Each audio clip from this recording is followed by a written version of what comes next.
নমস্কার বন্ধুরা, অঙ্কিতা রান্নাঘরে আবারও সবাইকে স্বাগত জানাচ্ছি। আজকে বানাবো খুব সহজ একটা রেসিপি, পাবদা মাছের ঝাল। পাবদা মাছটা বানানোর জন্য প্রথমে সর্ষের তেলটা খুব ভালো করে গরম করে নিয়েছি। এবার নুন হলুদ মাখিয়ে রাখা পাবদা মাছগুলোকে আমি দিয়ে দিলাম। এক এক করে মাছগুলোকে বেশ লাল লাল করে ভেজে নিতে হবে। এক পিঠটা যখন ভাজা হয়ে যাবে উল্টে অন্য পিঠটাও খুব ভালো করে ভেজে নেব। মাছটা ভালো করে ভাজা হয়ে গেলে সেটাকে তুলে অন্য একটা পাত্রে নিয়ে নেব। তারপর তেলটাকে কমিয়ে ওই তেলের মধ্যেই ফোড়নে দিয়ে দিলাম কালো জিরে, আর তার সঙ্গে দিয়ে দিয়েছি সর্ষে ফোড়ন। এখানে 3 চামচ সাদা সর্ষে ব্যবহার করেছি আর 2 চামচ কালো সর্ষে। খুব ভালো করে এবার সব কিছু ভালোভাবে ফুটতে দেব।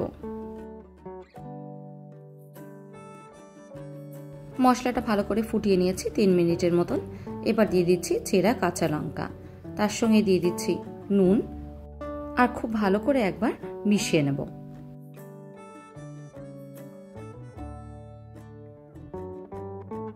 সবকিছু ভালো করে ফুটে গেলে এবার দিয়ে দিচ্ছি পোস্ত বাটা। এখানে 4 চামচ মতন পোস্ত আমি ব্যবহার করেছি। পোস্তটাকে জল দিয়ে ভালোভাবে বেটে নিয়েছি। একই সঙ্গে মিক্সারটা ধুয়ে সেই জলটাও এখানে ব্যবহার করলাম। সমস্ত কিছু এবার ভালোভাবে মিশিয়ে নেব। তারপর আরও 5 থেকে 7 মিনিটের জন্য ফুটিয়ে নেব। ঝোলটা ফুটতে শুরু করলে দিয়ে দিচ্ছি হলুদ, আর খুব ভালো করে আবারও সবকিছু মিশিয়ে নেব।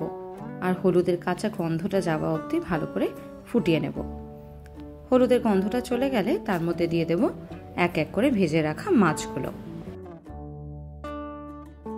ঝোলটা খুব ভালো করে এবার ফুটিয়ে নেব যতক্ষণ না মাছগুলো সুন্দরভাবে ঝোলের সাথে মিশে যাচ্ছে।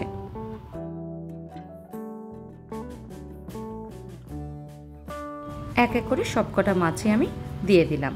এবার আরও 5 মিনিটের জন্য খুব ভালো করে ফুটিয়ে নেব। গরম ভাতের সাথে অবশ্যই একবার ট্রাই করবেন। আজকের মতন এইটুকুই। আবার দেখা হবে অন্য কোনো রেসিপি নিয়ে।